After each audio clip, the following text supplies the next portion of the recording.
Good morning. In this live, I'm going to be discussing timing.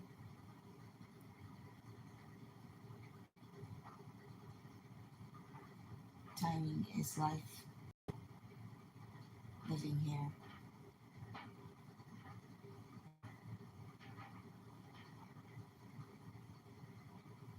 God can stop time, slow it down.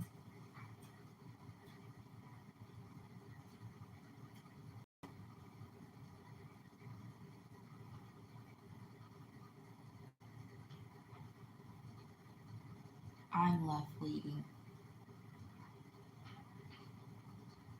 left believing in destiny because there's a promise, there's a plan. I'm left with faith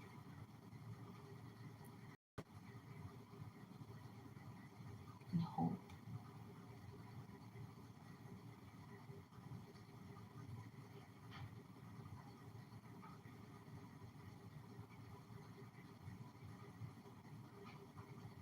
All those things exist because of the unknown,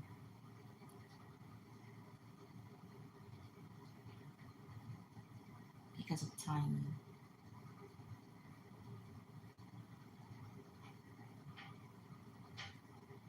It exists because of not having that control.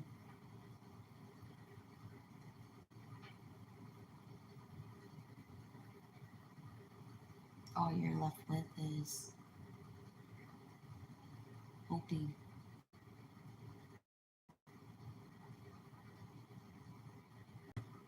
that time will tell, that in that time you'll see.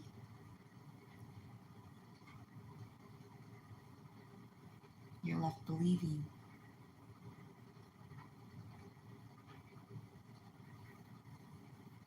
that your Creator has a plan for you because He said that He had a promise. He made a promise to you.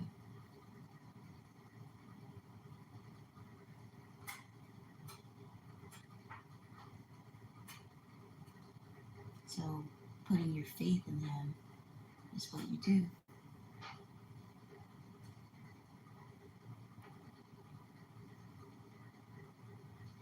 And only time will tell.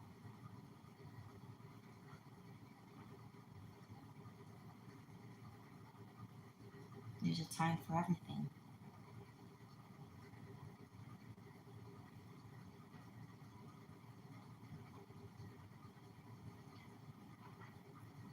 And it's the truth. You can't hide from time.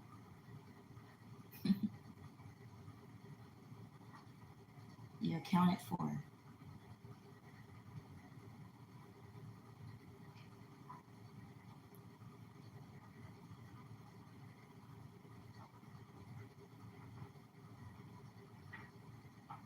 You're created to grow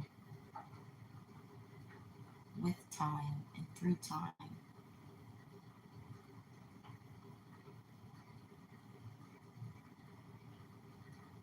You were made to come to realize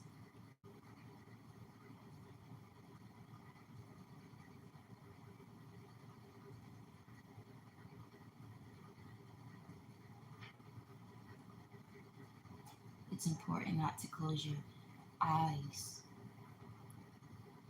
or your ears.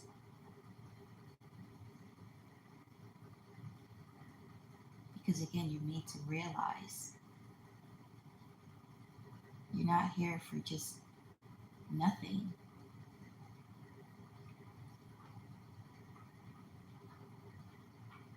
You're not just here to just be here and die. That wasn't the promise. That wasn't the promise made to me.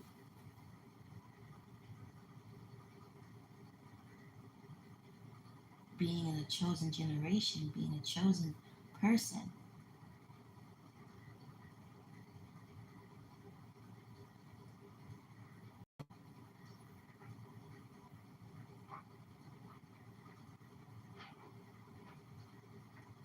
He said, every eye will see and every ear will hear the coming of Lord Jesus. In that generation, those chosen people will witness such a thing that no other has ever been able to set their eyes on.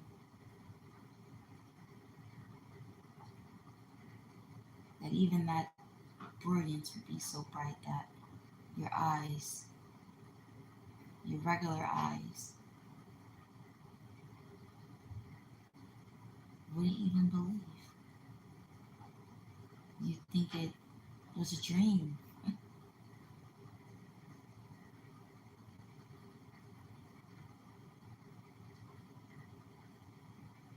There's a promise.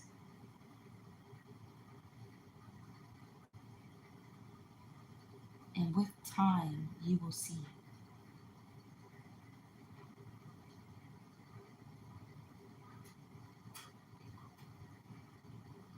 God is on his way. God is here. God has knocked on my door, and I've heard it. God stands on that mountain that I roar from. God is seated right across from me when I am in this sacred, quiet space. And he listens to me.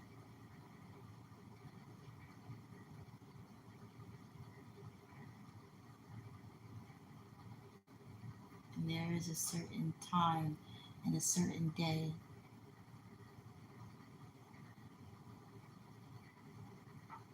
as they say, a blink of an eye, things will be changed. Like a thief in the night, so swift.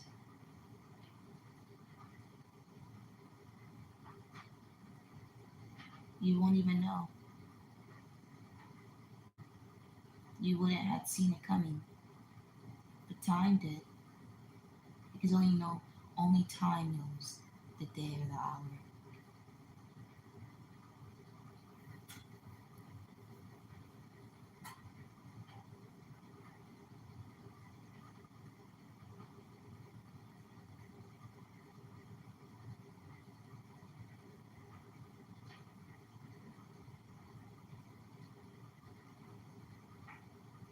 Things were simple. And things can be simple again. But there's always a but.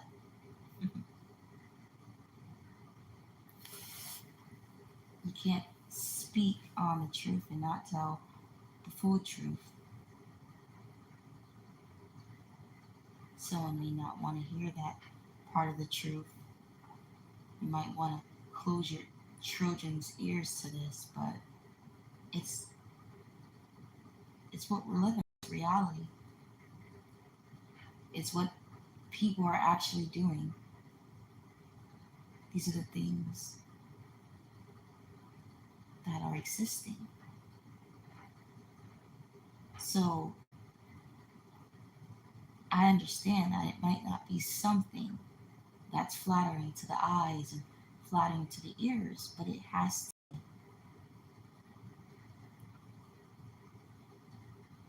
announced.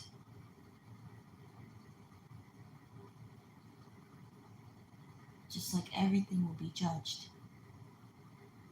All the things done in every crevice will be revealed. And you will be disgusted. You will be surprised.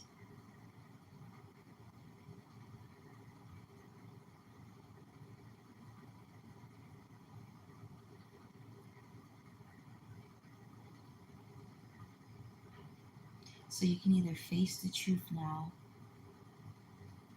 where you can choose to,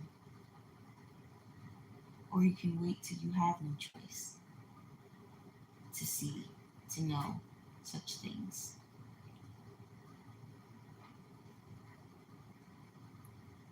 Because that's the thing with timing. There will always come a time, your time,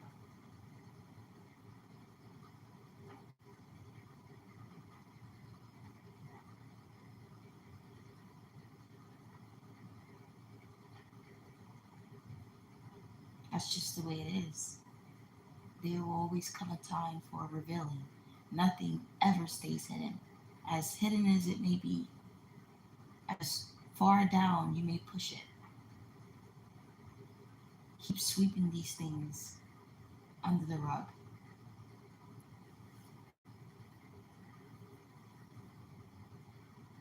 They always find their way out.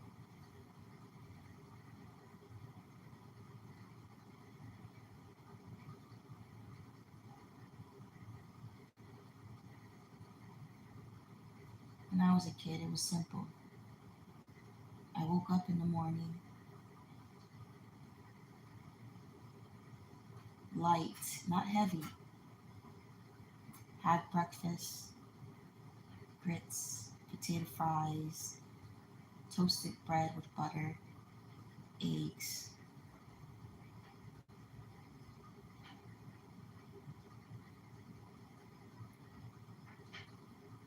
glass of orange juice. Maybe at that time we ate pork, so we had sausage or bacon. I might have had a cup of hot tea with lemon and sugar. And we sat down and we ate together.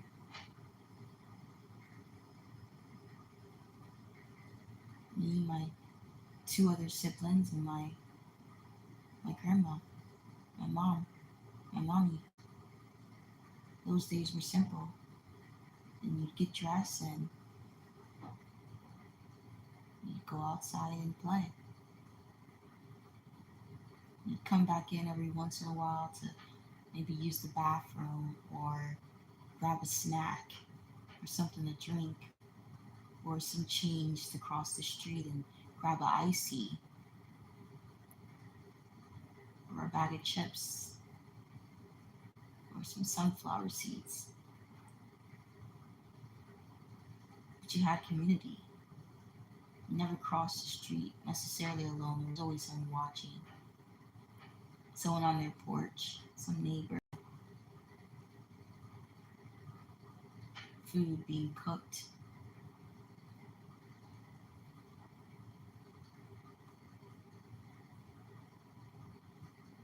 The sky was brighter.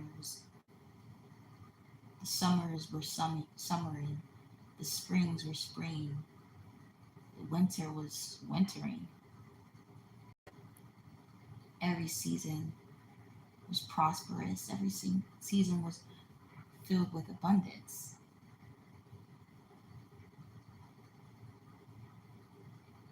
It was simple. Yet the darkness was there. Yet the curse was there. But there was a time. There was a time for each individual.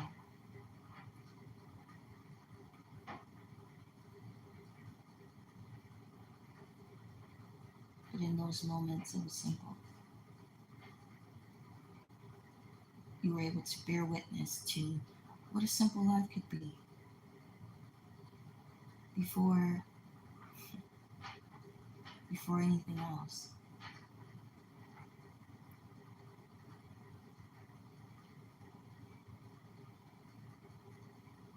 Again, the darkness was always there. Hatred was always there. Evil. And you bear witness to it was always there. But there was love. There was also love there. Warmth.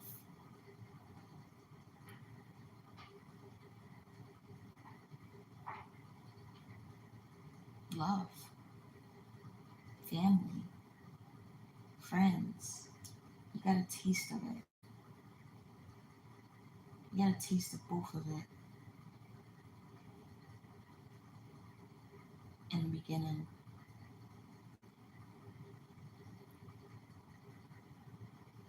Because as time went,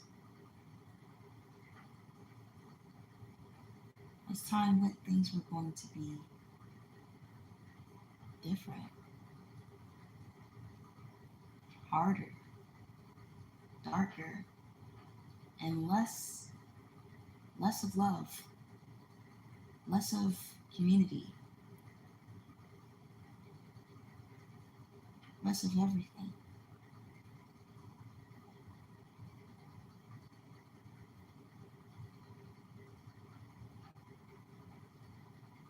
Until there was nothing, until there is nothing left but you. And you wake up and you find yourself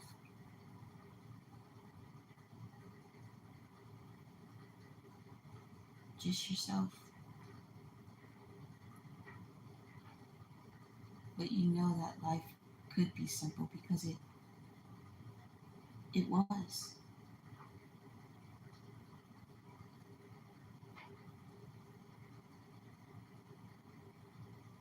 And that was a different time.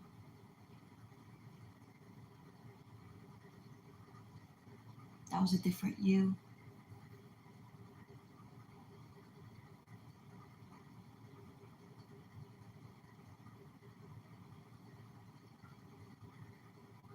A time where people were still living in the flesh.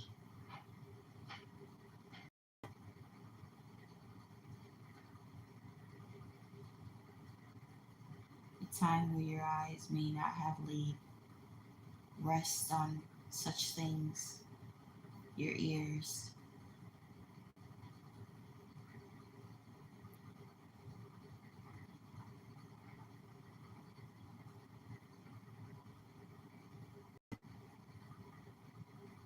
Because the people that hold authority was the adults.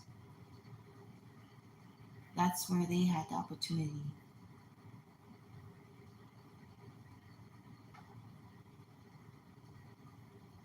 Not that anyone's obligated. You have a choice, everyone does. But as a child, you get to just be a child and hope that you're raised in a decent family, raised by a decent guardian, and hope that guardian is your guardian angel, one that you can, one that you could have found comfort in the beginning, before all of what this is had happened, before all of this, before time told what was in store.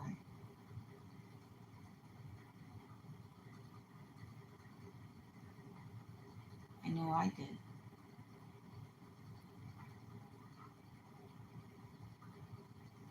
To have a warm embrace, to look upon a face with a warm expression toward you,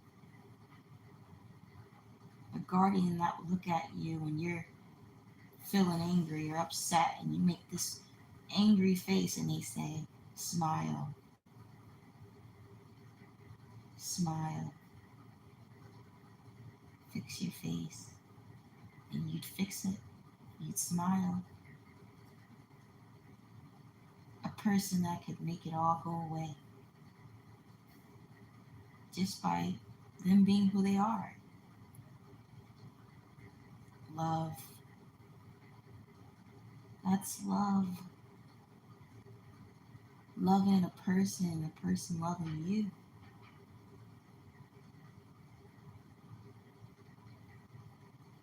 So soulfully.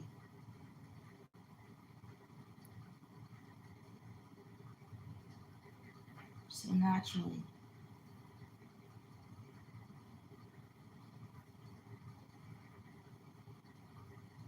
But it's all temporary, is it not? My mommy, my grandma lays rest now.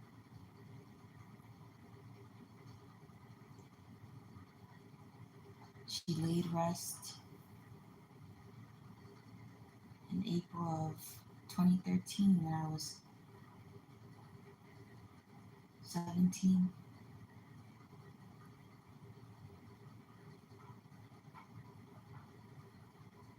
And it's all a good thing.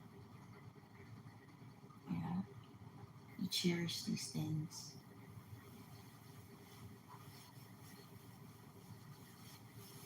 You thank God for such an angel He's given you. You also thank God for you. I thank God for me being able to be in her life, make her happy, make her life filled with a bit more love. She told me it's not a goodbye, it's a see you later. To never say goodbye, but to say see you later. She told us that, and it stuck. Very wise woman, very strong woman.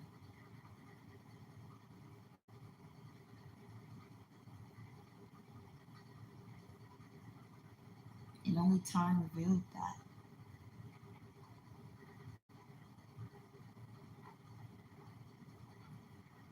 And only time took it away.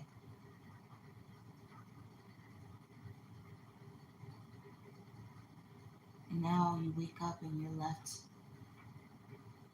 with whatever you're left with until it's time for that to go away. But you wake up and you open your eyes and it's just you. You come to realize what time it is, what time you're living in.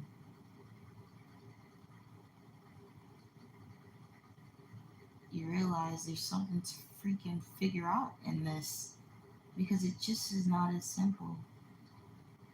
It isn't. Even though we all expect it to be because it once was.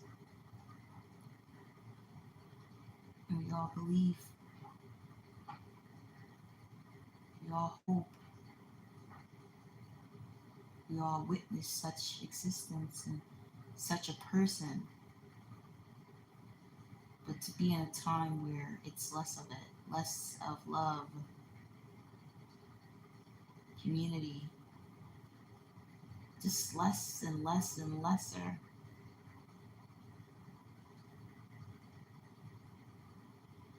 Less of you.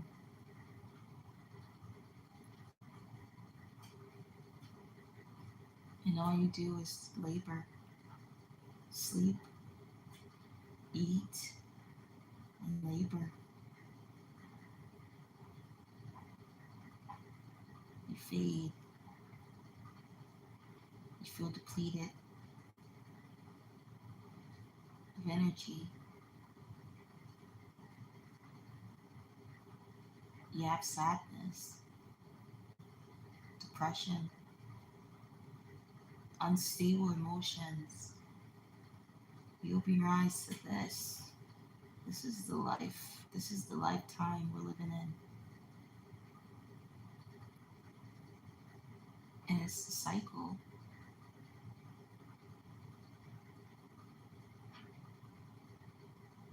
That keeps looping itself again. Because it's not just what's expected, it's what's needed. That I need to do what I'm doing, be what I'm being, to survive, not to thrive, but to survive. That if I don't eat, sleep, and repeat, if I don't labor, then I won't be able to survive.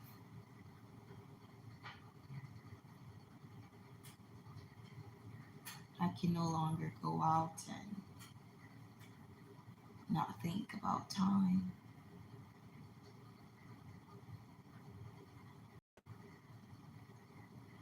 I say this because it is the truth. I don't say this because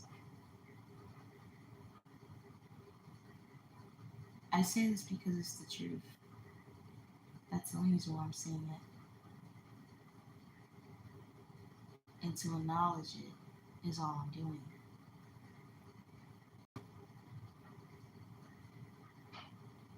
It's the acknowledgement that matters to one's soul.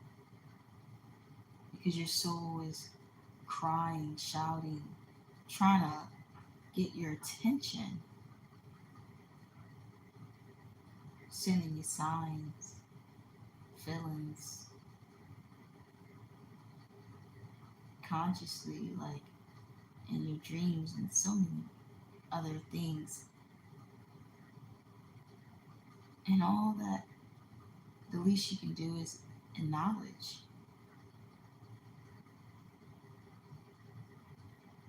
While you on the surface is drained,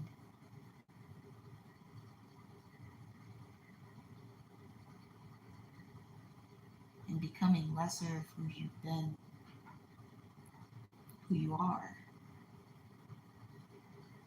You're becoming the environment. You're becoming systematic.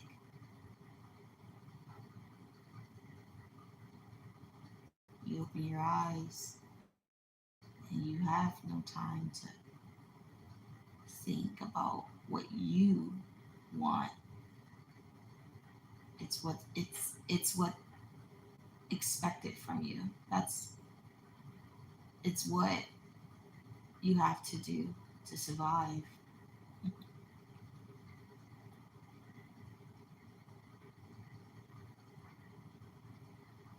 You open your eyes and your focus is always on money, how to get it, how to sustain it, how to get more of it.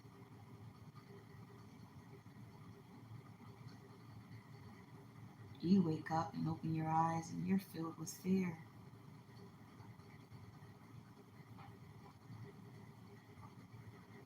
Fear of losing what keeps feeding you, keeps a roof over your head. Fear of losing what little you have.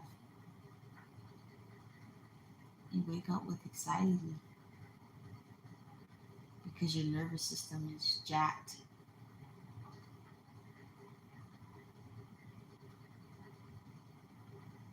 You no longer have any energy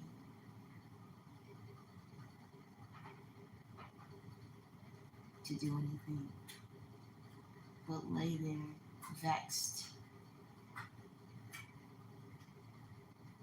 You can't even have time to ponder. You have to go to sleep to energize, to renew yourself.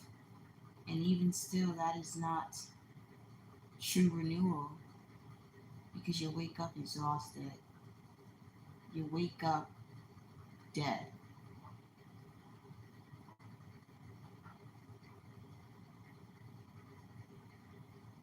So you try to figure, do I need less hours of sleep, more? What does it really matter at this point? Because one day you can have a 30-minute power nap and it be all you need, and then the next day you may need 12 hours because it's not true renewal. True renewal is the soul, the renewal of the soul. It's weighing on your soul whether you believe it or not. I went to sleep, but I still felt heavy. I still felt jacked. And if you're of sound mind, the true sound mind, you stay away from anything that artificially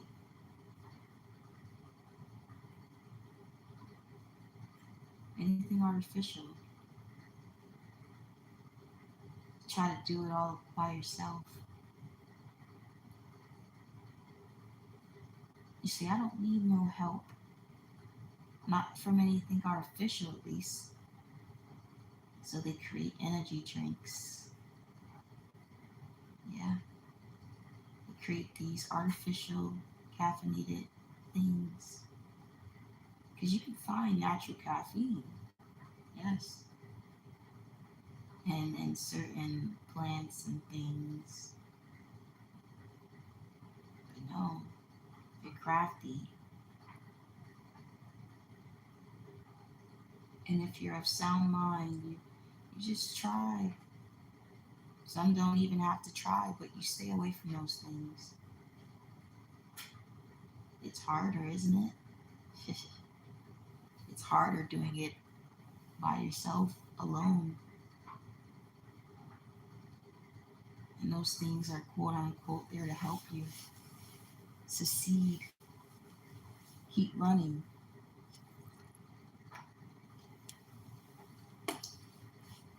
But they're artificial. And that's where you say no.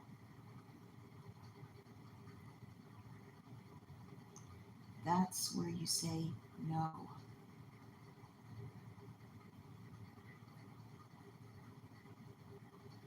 Because now I know this is not natural. This is not good for me. It's doing more harm.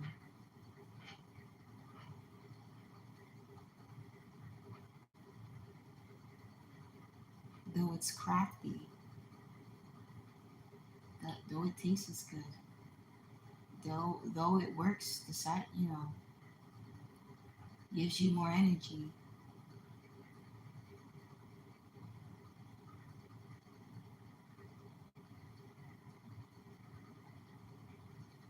So you turn from that. You turn from that person. You turn from that thing that is trying to distract you. Because the whole point is to not be distracted. The whole point is to see it for what it is. Having an energy drink or anything artificial to enhance me unnaturally. I'm supposed to feel this. I'm supposed to feel all of it. I'm not supposed to be numb to it.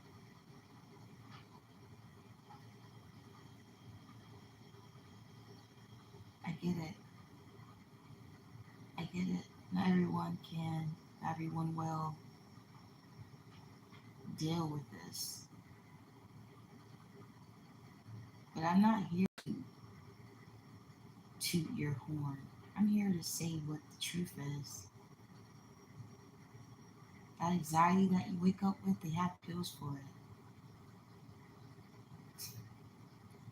I say no. I say no. Not that I've ever went to seek such help. No. Everyone gets anxiety. Some some more than others. Just like fear.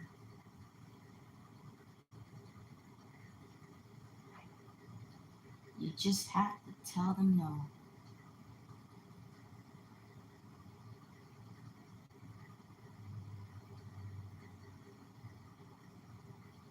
Or come to realize I want no more of this. I don't want no parts of it. So you stop using such artificial things that are here to harm your body long term. Eventually,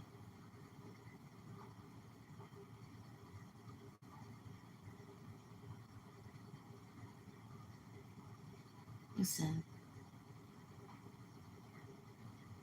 by doing that, they won't be able to profit. They won't be able to run.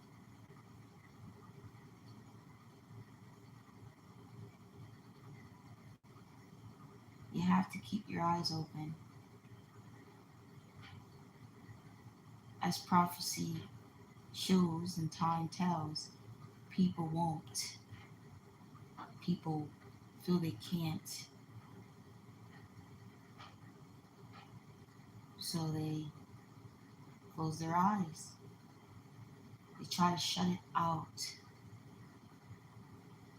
This non-simple life.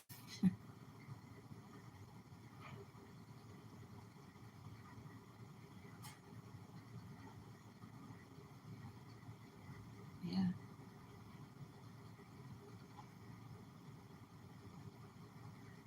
it makes it just a bit easier for them.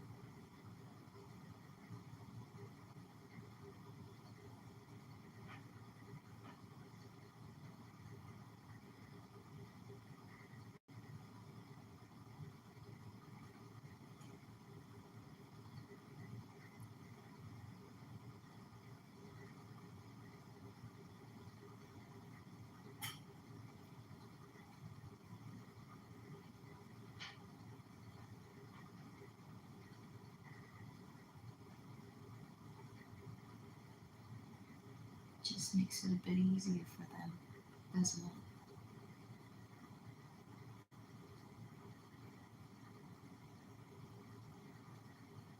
It's your choice.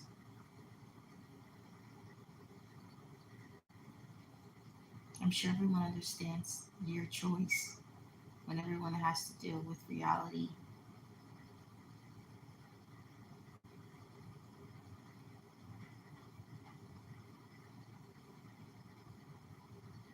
And that's why it's the acknowledgement that matters to one's soul.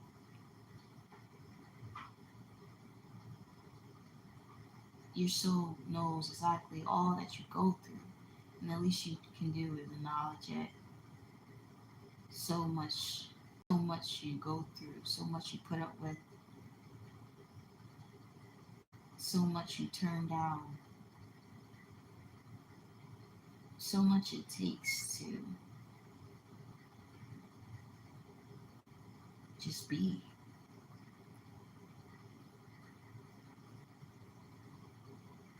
Just acknowledge me. That's all I'm saying. Just acknowledge me.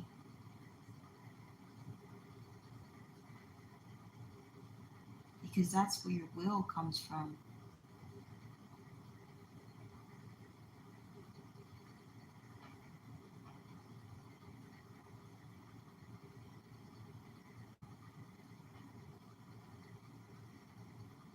It's the acknowledgement that keeps coming to me. Acknowledgement, acknowledgement, acknowledgement, acknowledge me. Freaking acknowledge me, man. Freaking say something. Speak, spirit, as I like to say. Speak. Speak to me. Speak these things. Speak these dark things.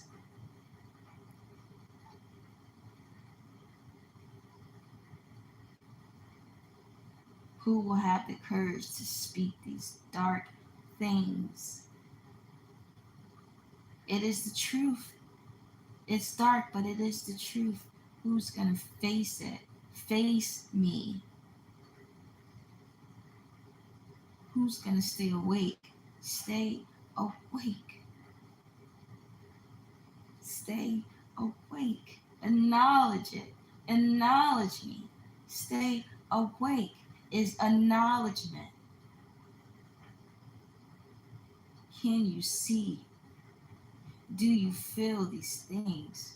Do you feel me? It's all those things.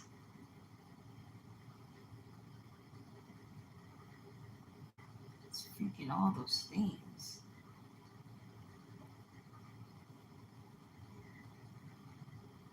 It's like saying, show emotion, man.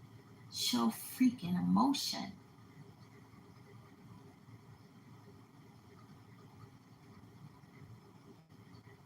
It'd be odd to see that you're just jolly. It'd be odd to see you're just smiling. You fake. You fake persona. You fake. You fake persona you. That leads me into the topic of perfection that I've made a live about perfection. You're far from it, but from the surface, you're smiling. You're putting on this persona. You're the light in the world. You're the so-called light in the world because you're always jolly, you're always smiling, putting on this front. You fake persona you fake persona you you're a deceiver you're not perfect. God would never choose someone like you to speak for the people. Never. Instead, he chooses the least. And you see why. Because that person in the back ain't smiling. They ain't faking it. They feel it. They feel what this is. Acknowledgement. Acknowledgement. They feel. They see such things, such as you, faking it. And they choose, on top of that, to not indulge in such foolery, such fakery. You'd be odd to say things are just great. My life is just great. Well, something ain't right. Something is not right.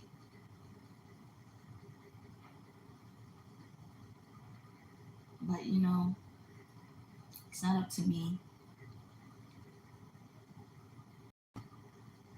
It's not up to me to,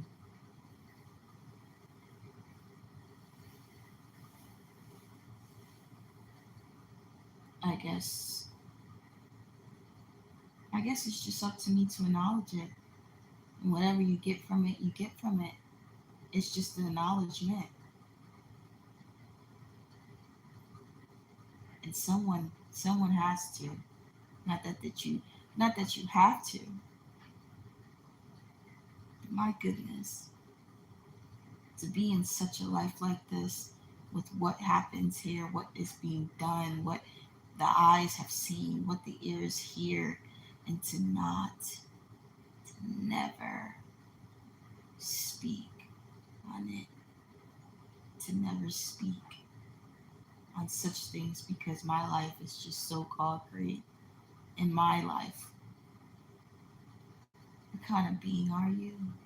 But again, that's up to me to make you feel less than. I mean, you can do that all by yourself come judgment, literally. I'm only telling my story, what I witnessed, and maybe maybe it'll help a person to see that things are not great. If you actually thought it was, if you were just so on your high horse and never came down from it, maybe. But I can only do what I'm supposed to do. I can only speak on what I've seen, and I've seen these things. I'm not hiding. I'm in the midst of it. And I have hopes, and I bear witness to once upon a time love, true essence love. It was the essence of a person. You felt it. It was just there.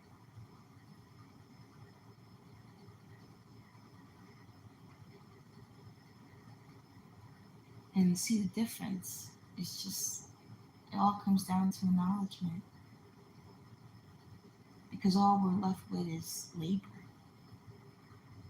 Now that we're able bodied, it's time for us to be laborers, slaves,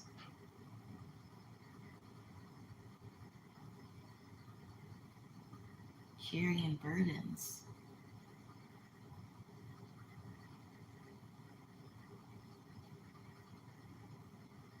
It's the time. It's it's always time. Where your guardians pass on, and now everything's left to you to choose. Just choose. To just choose to continue.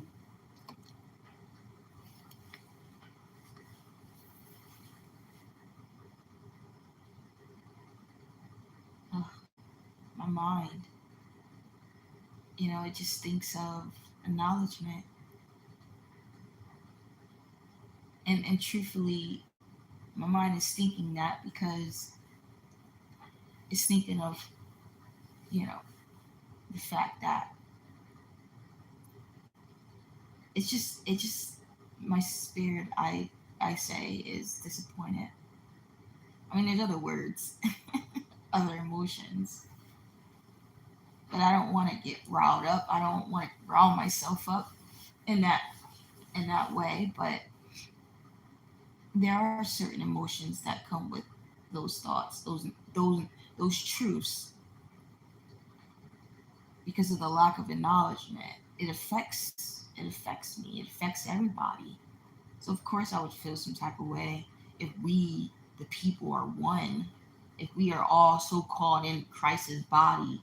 And that's how you see we not all are, even though we may all claim to be. Because if we were so called all connected as one, why don't you care? Why don't you care enough if it all affects us? Why don't you see that we're all connected, that your actions, your acknowledgement matters? Why not speak up, stand up? Why choose not to uh, involve yourself? But but then when it comes across a certain verse or a certain time for it, there's people that will say that we're all one body. Lies, lies. If we were all one and you truly meant it in your soul, you'd be speaking the way that I am right now, regardless of what you have going on. You'd make time for it.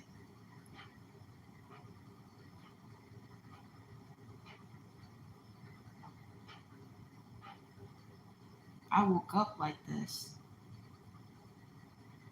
because there is nothing more richer than this. Seeking, telling, acknowledging the truth. Because if it wasn't this, what would I be doing? Resting more that never amounts to satisfaction? Eating food that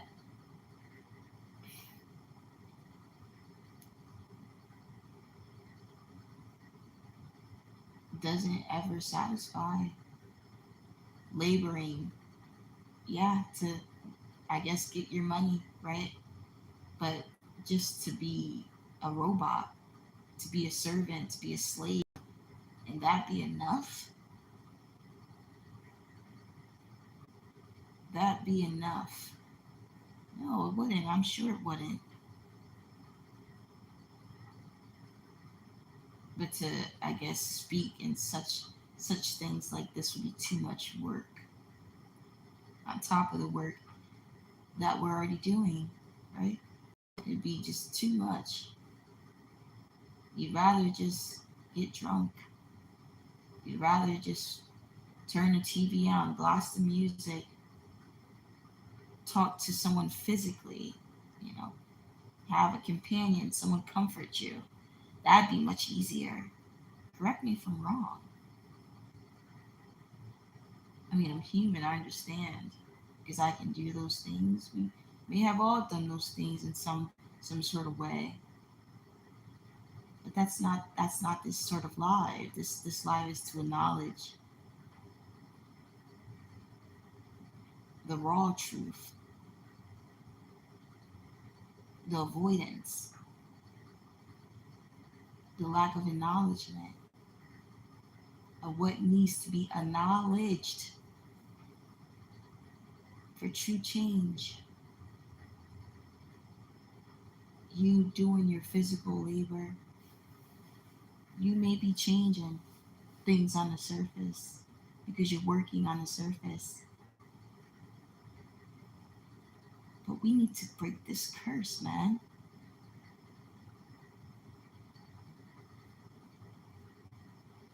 This is a spiritual curse, man, because you're under a will, you're under a promise, you're under a covenant. You have no choice but to be here unless you take yourself out. Unless you take yourself out, and still you'll be here. Still. You still won't have no control. You'll never. That's the point that I'm trying to make. You have no control. You have no choice.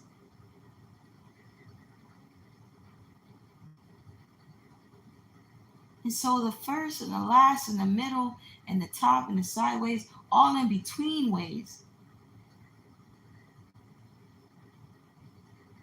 every way is pointing me to the creator, the man above, to speak, to plead, to speak, to plead, to acknowledge, to plead, to speak and repeat and repeat. If you're going to repeat anything, my goodness, if you're going to repeat loop and loop in that cycle of things, in that sanity, in that insanity, in that deception, and that illusion, if any illusion you want to exist in, my goodness, let it be in the truth. My goodness. Let it be with him. My goodness. Let it be in a room with him. My goodness. Time and time again, seeking this person. My goodness. Let him feed you. My goodness. Let him provide for you. Let him give you riches. Let him pay you. Let him help you. Let him comfort you. Let it be him. Do you understand? Do you understand? My sanity depends on it. You understand? You understand, man, when you're tired of every temporary thing that doesn't satisfy you again and again and again and again and again and again. And that repetition, that loop of unsatisfaction, that loop again and again and again with such temporariness that makes you feel like it ain't even real. Now you got people in their theories of the stink really isn't real. Listen, because it's all temporary and there's nothing satisfact.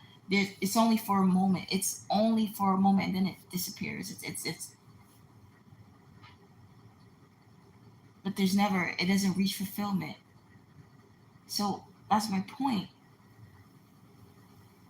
I understand. That is why I'm here. That is why I'm here. That is why I'm taking time.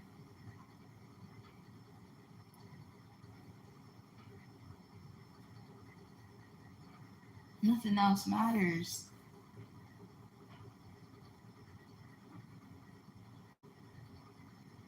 I need this fulfillment before anything temporary. I haven't eaten anything physically yet.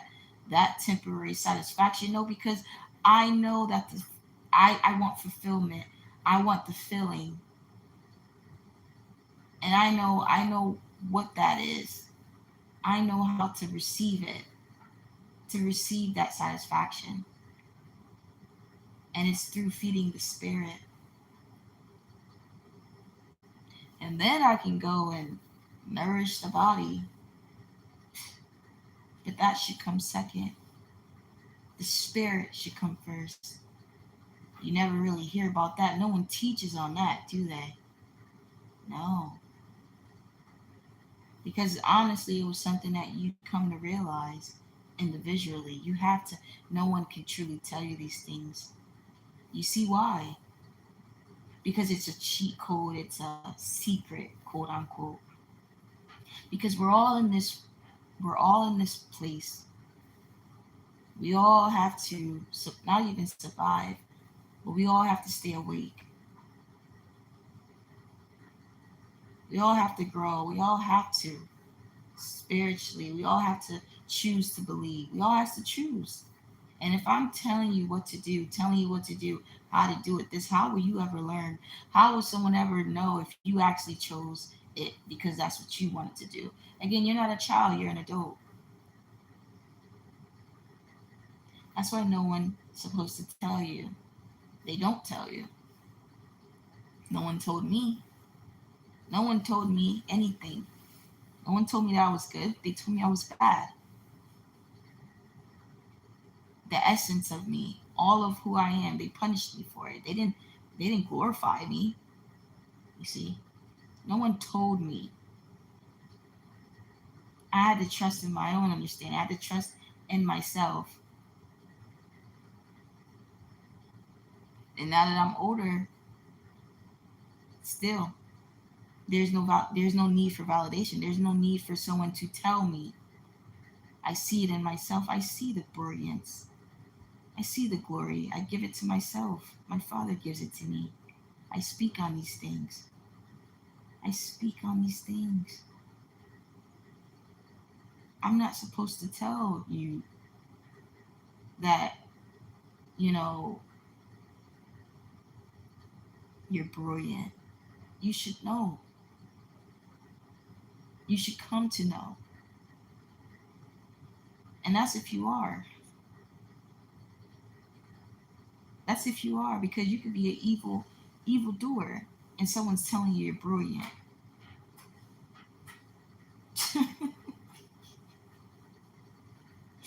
You're only as brilliant as you believe you are. You're only as brilliant as you feel you are. People can just talk, talk that talk. So that's why it's you that's supposed to know, get to know you.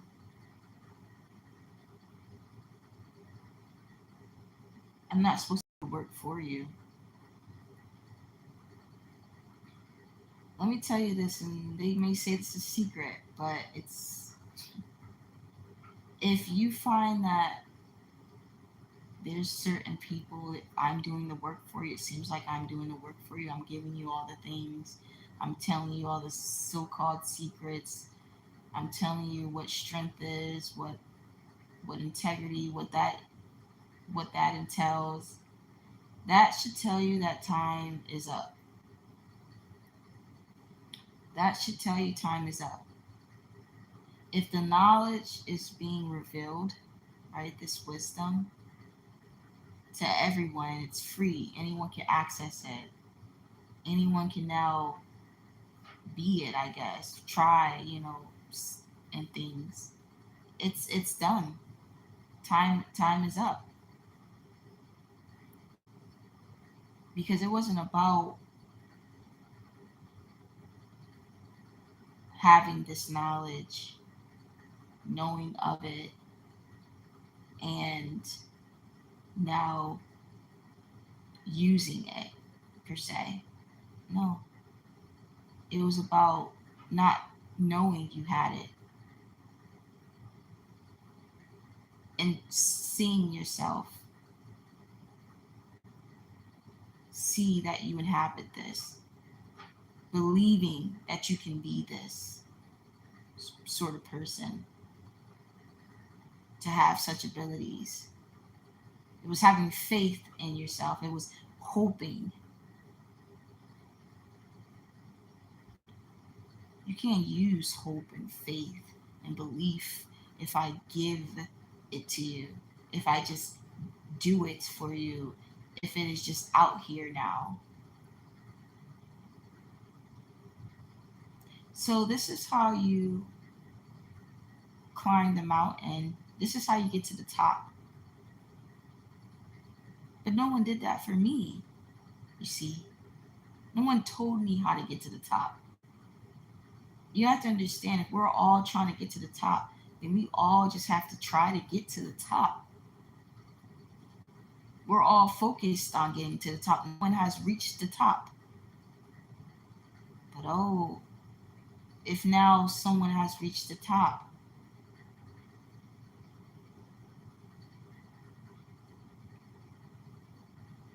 now we tell you this is how we reach the top. Yeah, it's necessary, but at a time.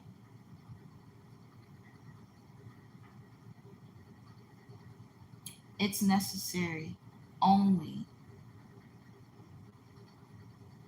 if you're still hoping and you can still believe, if you can still do it on your own, if you still try. But my point is that now that these so-called mysteries are no longer hidden, it just gives everybody free access. I say this because it was supposed to be earned. It was earned once upon a time. I had to work for it spiritually. I had to go through things to be able to see. Hmm?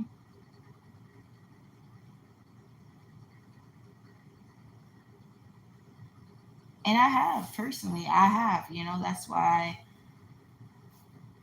I speak these sacred mysteries without it written. I don't have to go and read a script. I usually say close the book because I am one of them. But, you know, I had to earn it. No one told me this. I had to find it through hatred, no love, those things. No wise men. No wise men. There was no elders. No. All the elders had dust on their head. They were quiet. They were dead. But now it's the time to speak such knowledge and wisdom. Yeah, because it's time.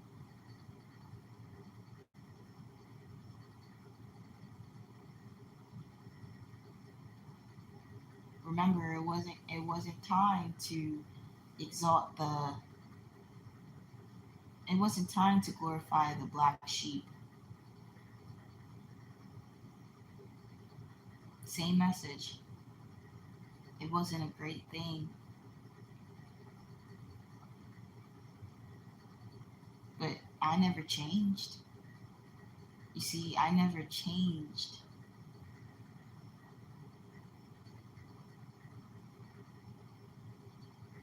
It was all me.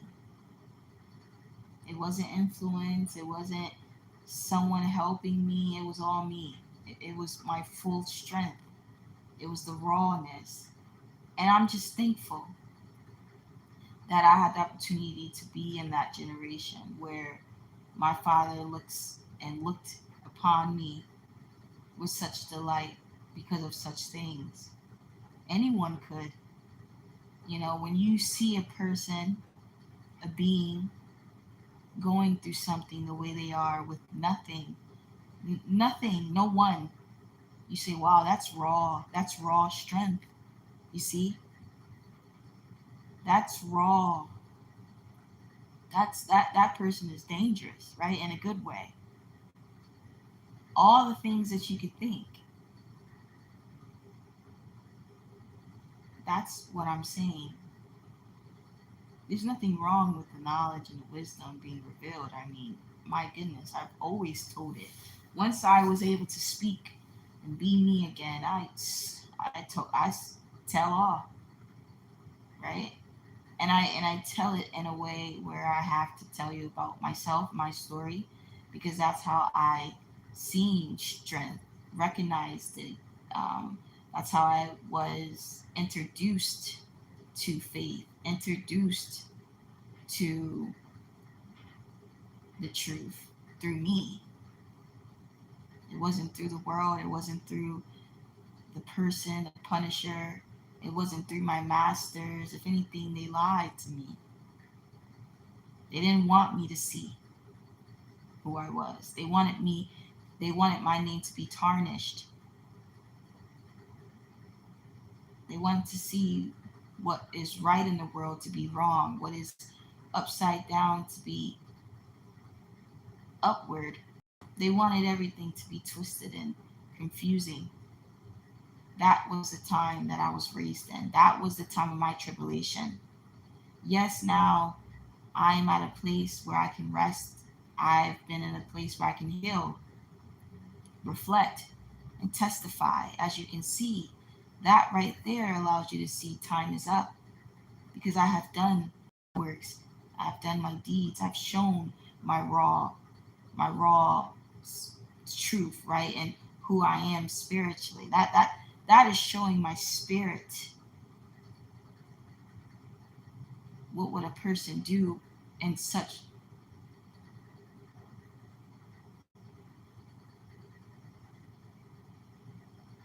I hate to butcher this word, but calamity and such calamity, something like that. What would a person do? How would they act? How would they be?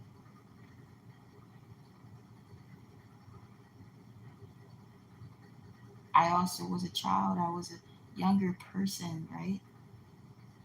So of course, humbly speaking, I understand why my father would be delighted in me. I understand why I feel the way I feel about myself. You see, I understand why I'm filled with integrity. I understand why I am the way that I am. Why I can, why I have the pride that I have when I do showcase it. I say, right? I pat my chest, because I'm on this mountain and I roar these things, and these things are true to me. Not only, but like I walked to get to this mountain alone. Keyword. But now this wisdom is free. Now anyone can just see such things because just as I'm saying it and acknowledging it, someone can hear it and see how free it is.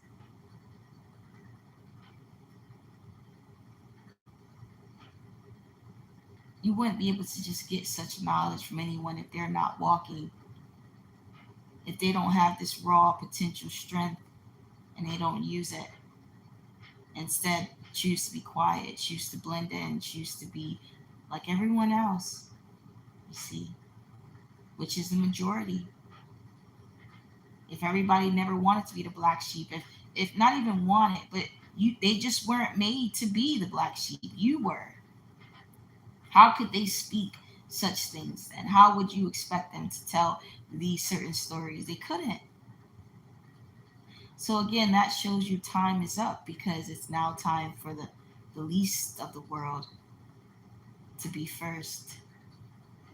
It's time for the truth that is hidden and persecuted, been tried and tarnished to show itself. All the things put in the dark to be revealed.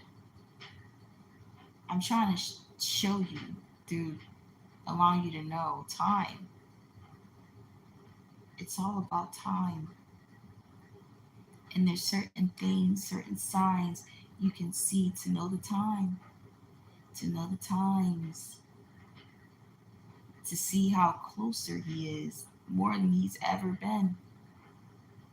If Father made a plan, a promise, and he said, I'm coming back. And we don't know which chosen generation it is, because every generation is chosen, of course, special in its own way, right? Every generation we see certain individuals, whether we see them publicized or not, they're out there working day and night, um,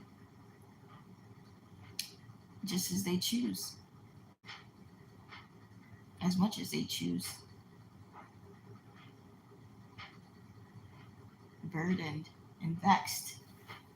We give all praise to every generation, but we don't know which generation. We don't know the day or the hour, but we know we can see the signs, right? And not even just like most people would say, well, natural disasters has always been, right? We've always had earthquakes. We've always had this, right? That's my point that I'm trying to make. In what I'm saying, you can see the signs of him coming, how close he may be at, because he's at the door. My goodness. Right? As you can see, he's been in me. He's been here, for me, where it's like someone can think, oh, well, he's still in heaven. He's still on that seat. He hasn't even got up yet. He's not even at the door. He hasn't even knocked. He hasn't sounded the trumpet. To who? For who?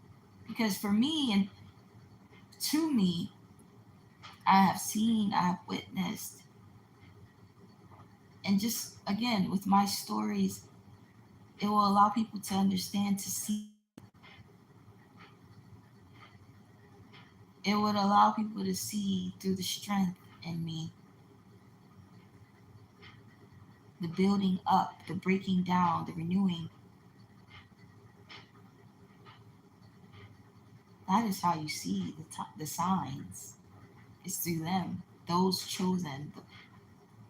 And I speak for me. Through me, I've seen it. I've been able to see. I don't have to seek. I don't have to go to church. I don't have to do those things. That is why my philosophy is my philosophies, because it's coming from me. I didn't have to read a book to know that church was just a building. I knew it because I was becoming it, becoming my own church. I said, how do I know these things if I've never read the Bible, if I've never been in church? And then, wow, there's a verse that says, because you are the church, you are the body, I am in you. It is a person. But this is before I even read the Bible. I'm prophesying in my being. I'm being it. Right? If these things were prophesied and these books were hidden, it's still going to happen. It's just about realization. And so the book had become a confirmation. I said, I didn't go to school, I didn't go to college, and I sound like a philosopher. I sound like a preacher. I sound like a therapist. I am these things. So that was my philosophy. It doesn't take for you to have a certificate. It doesn't take you, right? All the things that someone may know or think, I was for definite knowing. I was for definite knowing because I was the embodiment of it. I was embodying it. So I realized, wow, there's such knowledge and wisdom that's coming from me. And so I thought to look that up, and boom, they talked about the Holy Spirit. That was my introduction into the Bible. It wasn't someone telling me to read it. It wasn't when I was younger, I was in the church. No, I opened it because there was something happening in me. I started to realize. I started to realize. And I looked it up and I said, there has to be something about this verse. And there was. And there it was. There it freaking was. A revelation. A revelation. So when I say the time is now, the time is up, however you want to see it, like God is coming. Like I will not fall away. I will not fall away. I will see the Son of God. I'm not playing. I'm not kidding. I am for definite because he's making it known to me. So many things, right? So many things he's made known. That at least, like, I'm loved when in the world I wasn't. I'm seen, though in the world I wasn't. I'm heard, though in the world I wasn't. Close the book. Because, see, I didn't need the book to tell me these things and just hope he delivered. No, he delivered. And then I said, it got to be written. It has to be. Because this is nothing but God. So many things he's given me. And it ain't money. It ain't aesthetically pleasing. It ain't a luxury home. I mean, if I get those things, I get those things because I probably worked and labored like a slave, right? Because you gotta produce money. But I'm saying, like, it's not anything that we pray for necessarily. Like, oh, I pray for abundance of money in my bank account. Like, what? Snapping my fingers, I'm gonna get no. I mean, again, he can make those things happen if he chooses. But I'm not the type of girl. Of course, I want those things, right? If I necessarily need them. But I say, Father, you know, my heart's desire, my soul spoke before I needed to, right? Before the flesh could. And it was longing for comfort and confirmation, longing and comfort and reassurance, not from the world, but because I knew, that the world was being such ways to me, and I knew it wasn't right. So of course I wasn't expecting such comfort from the world. No, it was comfort from the world, from these people. When I myself understood who I was, but they were tarnishing it. To watch such things and you not be able to control it, your soul is longing for something higher, right? Before you even have this intimate relations of your knowing with the Father. Of course, He has it with you because He's always been there with you, even when you were a child, and you believe, but you didn't have that realization yet, that revelation.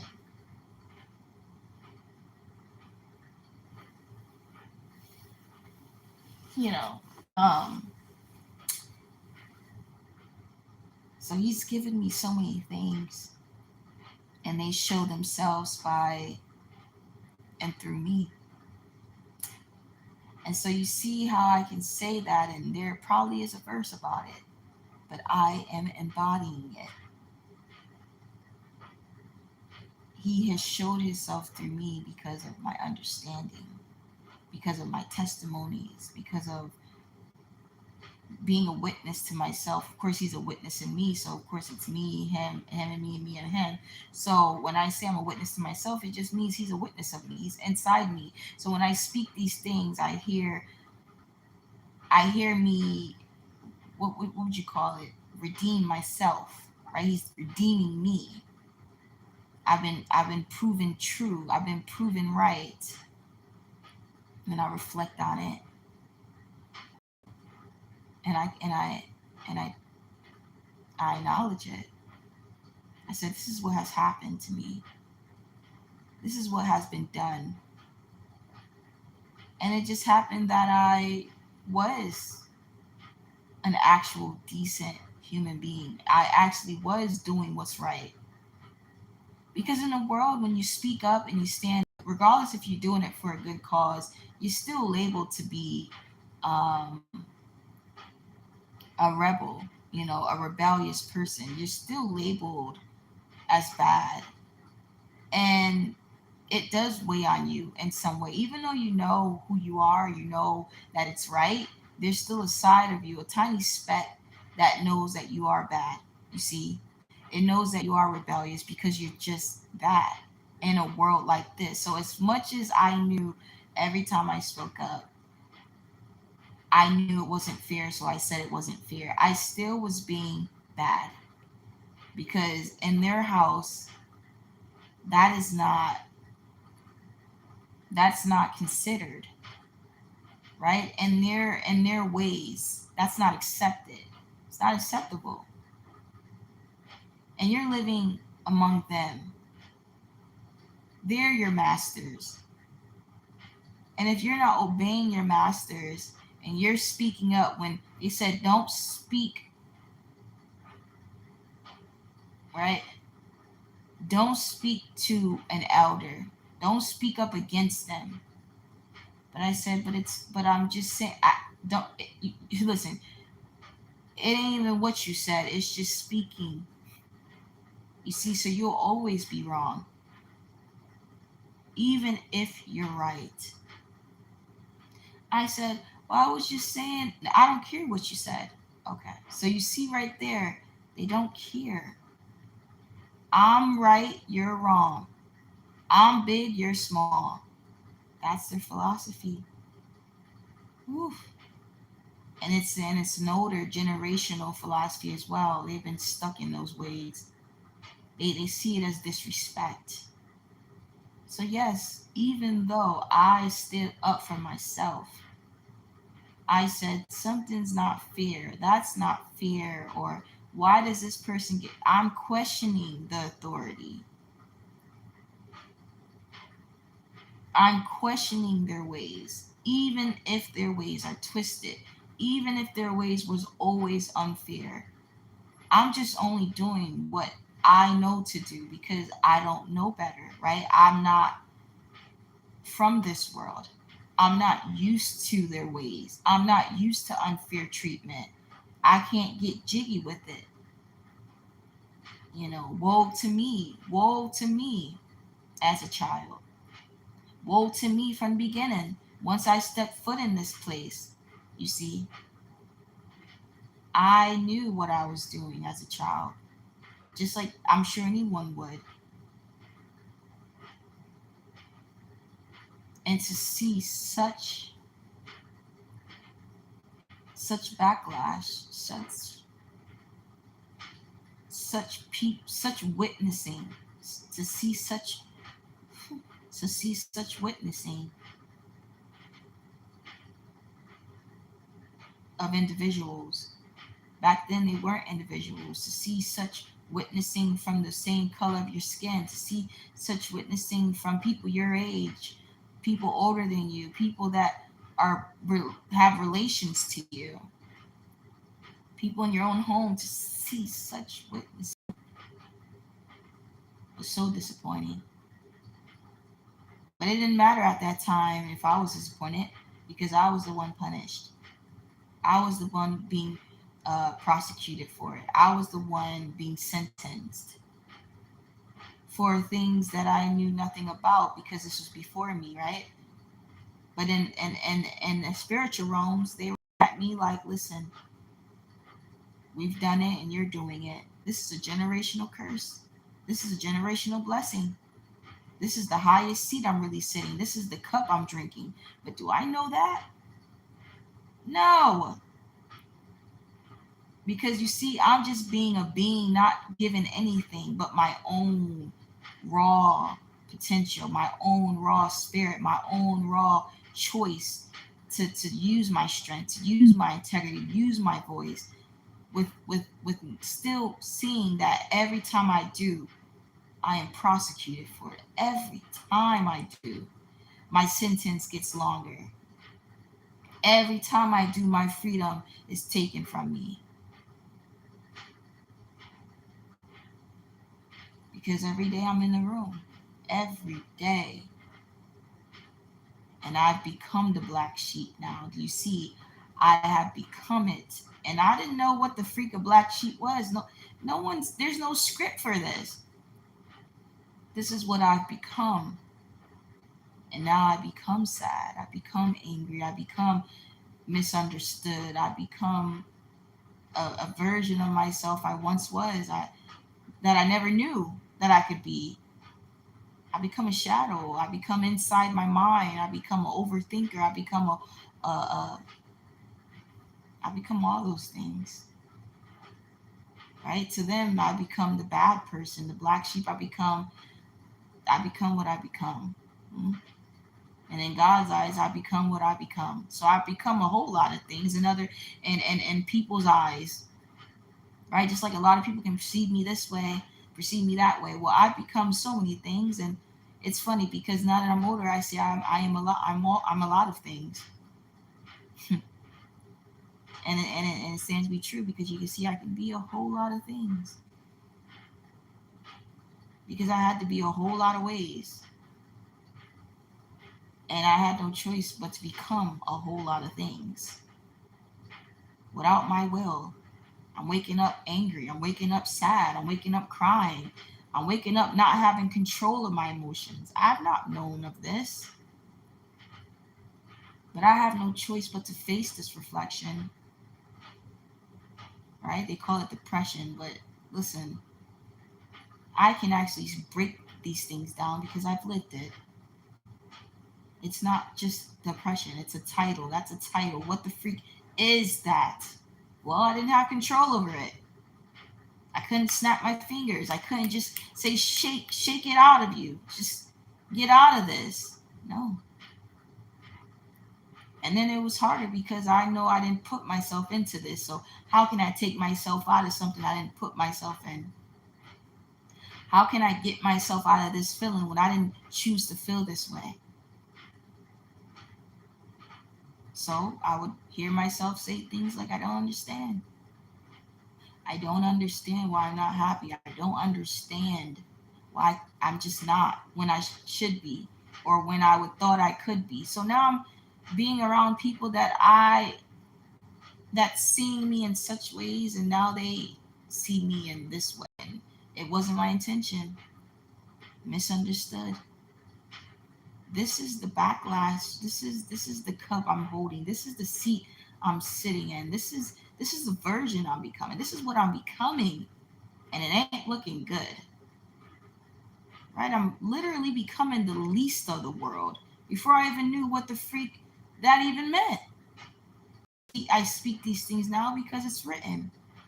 But now I reflect and I see I was becoming the least. This is how we've become it. It's not that no one chooses to be the least of the world. I didn't choose to be the black sheep. It's what led to this prophecy. I was becoming least in the world and in myself. I was no longer jolly, happy, go lucky, witty, loud, laughy, just loud, talky, Allie. Like I am very, very much hyper. Like I'm very much like extreme with everything. I'm either if I'm sad, I'm dead sad. Like if I'm quiet, I'm dead quiet. Like I'm just the total opposite. When I'm me and I'm happy, oh, I'm happy. Like the whole house gonna hear it. The whole house gonna feel it. The whole house gonna know it. When I'm talking for hours. I'm nonstop. Like you can't shut me up. You know what I mean? Like full of pride, full of it. So I'm very extreme. So that was already an apparent thing. Something has been done to me. And this reflection was something that it wouldn't be hard to unsee. I mean, it wouldn't be hard, right, to not know, let alone from someone, but for myself. I said, I guess this is depression. I guess this is. I mean, I didn't say that, but I'm just saying that's what the world would consider it to be because it's just the total opposite of you, and it's just you every day until you're freed from it, I guess. But again, you start to become these things, understanding, right? I understand, and this is the healing part. I understood. I've had time to understand by me testifying that he's given me that. And now I can help others. If the shoe fits, wear it. I'm just going to tell my story. That's all I'm doing, right? I repeatedly telling you who I am, what I see, what I've done, my dreams, who I am. I try to give that essence in every way and when I speak because that's the only way I know to do it. It wouldn't make sense if I didn't do it that way.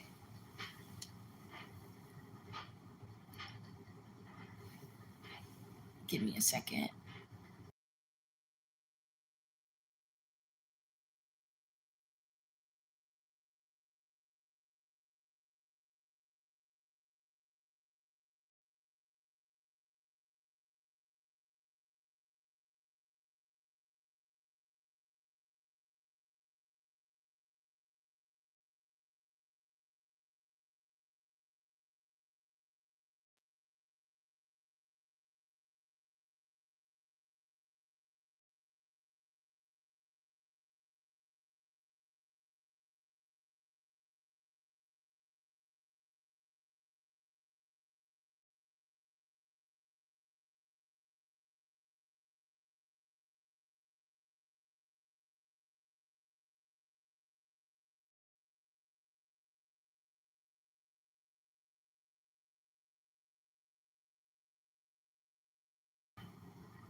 So, with all that being said, I know that I'm not a bad person. I know it more now than ever. I not only see the brilliance in me, but I see God. In my own words, I see everything as I can speak it. I see everything. I know. That's how I know. I know everything that I know. I see I see a soul that no world can bound. Truly, you would have to, get in touch with my Father for Him to bound me. But if it isn't Him bounding me, no world, nothing can keep me down, keep me quiet, change me. Just, no.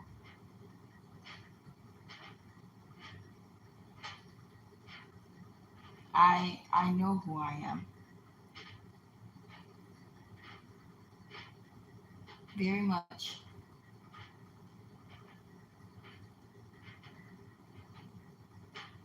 Even if I get lost or distracted, or I still know who I am. When you know who you are, you'll walk with more integrity. You will have it. You'll be able to say no. You'll know what you like, what you don't like, what you put up, what you won't put up with. You'll be in alignment with your spirit. It'll be working for you. It'll save you. It'll show itself when it needs. When people approach you, they'll see your spirit. They'll see your protector. They may not like it. They may call you mean or too tough. Okay, well, that's my spirit protecting me for some reason from you. Because not everyone should and supposed to have access to you and the way that they want to have access to you. You have to listen to your spirit. You have to obey it. When you start feeling some type of way when you're around someone, you start feeling frustrated, or you just feel like you can't connect with the person, don't question it. Don't force it. That's your spirit intervening for you, right? You call it intuition. You call it, okay. The more you get older, the more is expected. You should have higher standards. People are putting you at a higher standard. So it comes with the territory of self love.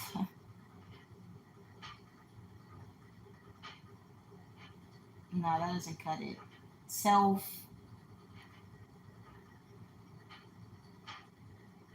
just soulful love to oneself. Do you love your soul? Well, your soul doesn't like this person. Maybe you on the flesh does, but your soul doesn't. And I love my soul more than I love my flesh. Because when my flesh is no longer here, my soul will always remain.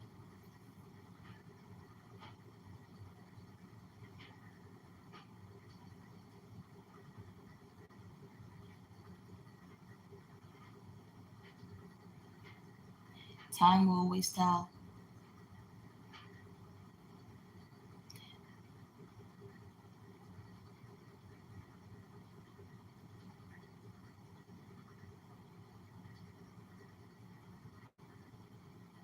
Trusting God's timing.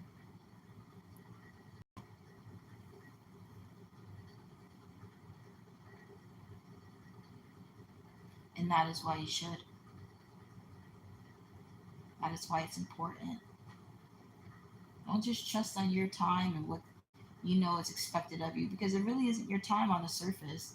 It's what man has made time to be. So only trust God's timing. Yes, make sure that, you're on time. Make sure you're good with time, because you have no choice but to put trust in a certain timing, only God's, because He's the one that has things in store for you. He's the one that brings glory. He's the one that gives you eternal life, makes dreams come true. He's the one that will bless the sandals you walk in, the ground. He can bring people in your life. He can resurrect them, for you to see your old lady again. Amen.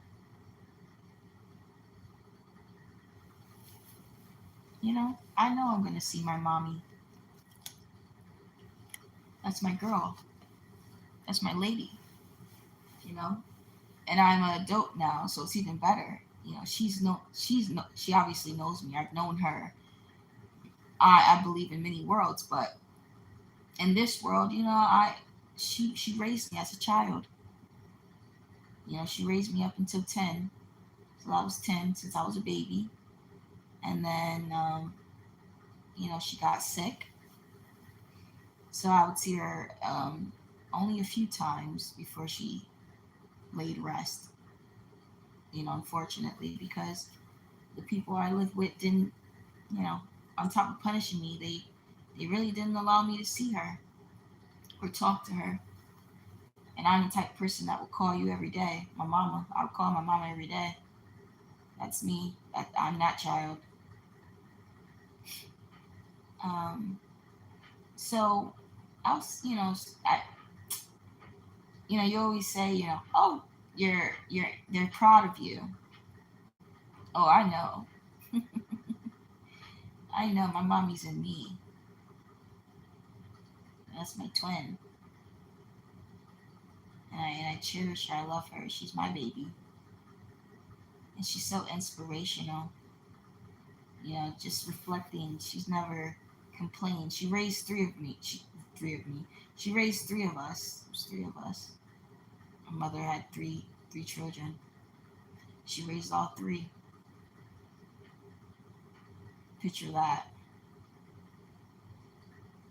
Picture the strength of a woman. It's usually the grannies. It's usually the grandmas, isn't it? But they've chosen it, you know. And remember, we've gotten the greatest grannies of all time. I was born in the 90s. I didn't get these grannies. I didn't have none of these new age grannies. No, no, I was raised well. I was raised really well.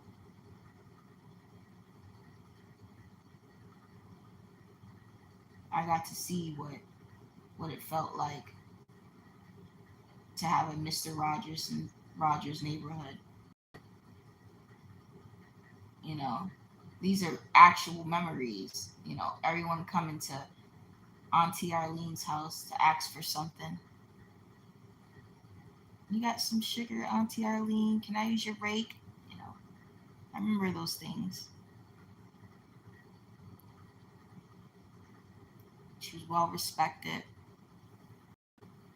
admired, and that's exactly what she was.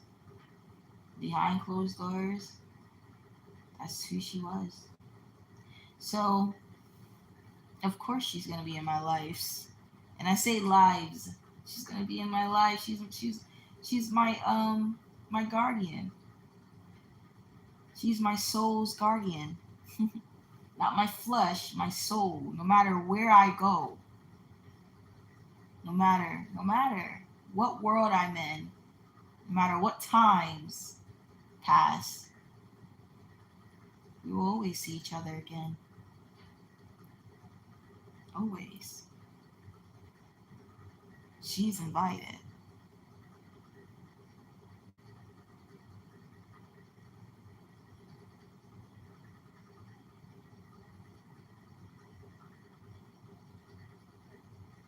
She's appreciated.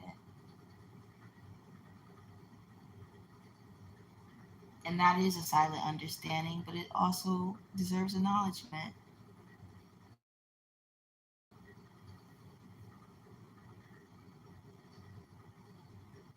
So that is why you should acknowledge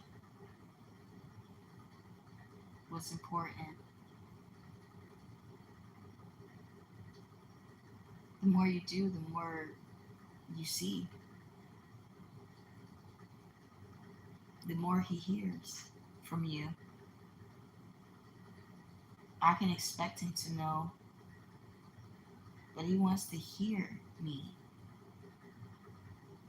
It's odd to keep things in and not release it when you actually have the chance and opportunity to.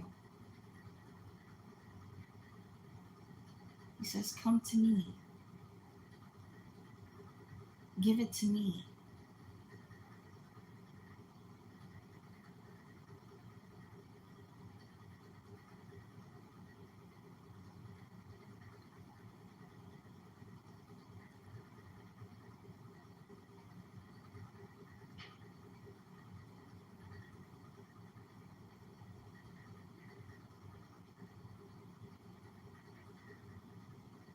Time is everything, and I'll leave it there.